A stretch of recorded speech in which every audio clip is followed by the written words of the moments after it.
Oftentimes, students are taught rules that help work around or solve simple math problems. As they age in their math careers, these rules no longer hold true. However, students still tend to use them. In this article, I learned at least 13 mathematical rules that eventually have an expiration date. The first rule is multiplying by 10. When students are first learning to multiply, they are taught simple ways to solve these problems, especially with the number 10. Students think when multiplying by 10, you just add a zero to the end. This is true in some cases, like 10 times 5 equals 50. But when you start adding decimals, this rule becomes untrue. So 10 times 5.5 is 55. By the fifth grade, students are multiplying whole numbers with decimals and are still applying this rule. The next rule is keywords and word problems. Students are taught to read between the lines and pick out words. This is fine until students begin solving more complex word problems. Product equals multiplying or sum equals addition, but sometimes these keywords are not used properly. For example, two brothers went on a road trip. When the brother left their home, it was May 17th. Their road trip lasted for 3 days. On what day did the brothers arrive? Students will point out the keyword left and assume the problem is asking for subtraction. However, the problem is addition. The next rule is that larger numbers cannot be subtracted from smaller numbers. Students only learn about subtracting whole number from whole number. By seventh grade, they're introduced to concepts of integers and negative numbers. They still apply the rule that the big number cannot be subtracted by the little number. For example, the temperature was -5 degrees Fahrenheit this morning. The temperature has since dropped 3 degrees. What is the temperature now? The correct math is -2 minus 5 equals -7. But the possible student math would be 5 minus -2 equals 7 because they'll want to put the larger number first. The next rule is adding and multiplying to make big numbers bigger. Students often think that every time you add or multiply, the sum or the product will be larger. This rule is broken when negative numbers are implemented. So 5 times 0 is 0. 0 is not the bigger number. 5 plus 0 equals 5. 5 is bigger than 0, but not bigger than 5. -8 plus -12 equals -20. -20 is smaller than both -8 and -20. -20 divided by 4 equals -5. -5 is bigger than -20, but not bigger than +4.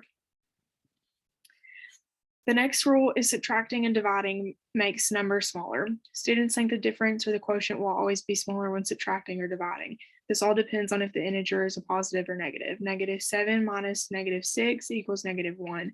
-1 is larger. -1 is larger than both -7 and -6. -8 divided by -4 equals 2. 2 is larger than both -8 and -4.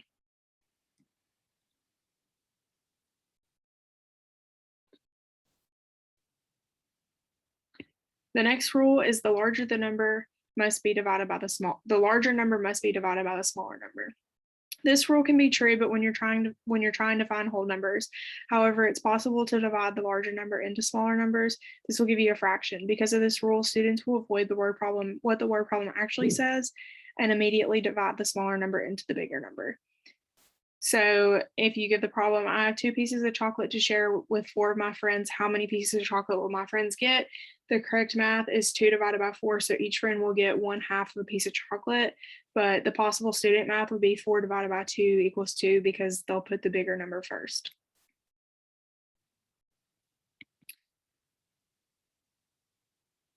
The next rule is 2 negatives make a positive. This rule can be true until you begin adding and subtracting. Same signs add and keep, different signs subtract. Then you take the sign of the higher number. So for example, -7 plus -4 equals -11. You have the same sides you're adding, so you can keep the sign. -7 minus -4 equals -3. Negative minus -4 creates a +4, becomes -7 plus 4 to equal -3. The next rule is improper fractions should be written as a mixed number. Students are taught to change improper fractions to mixed numbers, which can help visualize the part whole of the fraction. However, this makes students ignore improper fractions and attempt to always change them to mixed numbers. Improper fractions are useful in many areas of math, especially when finding the slope with the rise and the run. So I put a little graph that shows the improper fraction 4/2. The rise is 4, the run is 2. The next rule is The longer the number, the larger the number. This rule is true when discussing whole numbers. So positive 70 will always be larger than positive 2. But when we start discussing decimals, this rule doesn't always apply. So 0.273 is longer than 0.6, but 0.273 is not larger than 0.6. The next rule is PEMDAS. PEMDAS has a few different misconceptions. Students think multiplication always comes before division. They also always believe addition always comes before subtraction. The next misconception is that students think this is the order that you always have to use. In many equations, you can solve the problem in a different order of operations and still get the same outcome as using PEMDAS.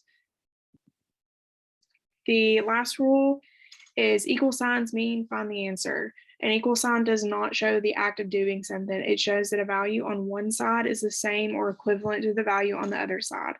The equal sign often shows that the answer without needing to find it on your own. So for example, the problem 4 plus blank equals 15.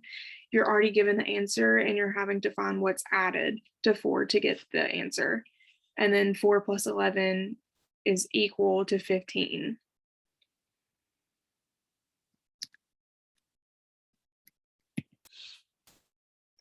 The article also discusses mathematical language.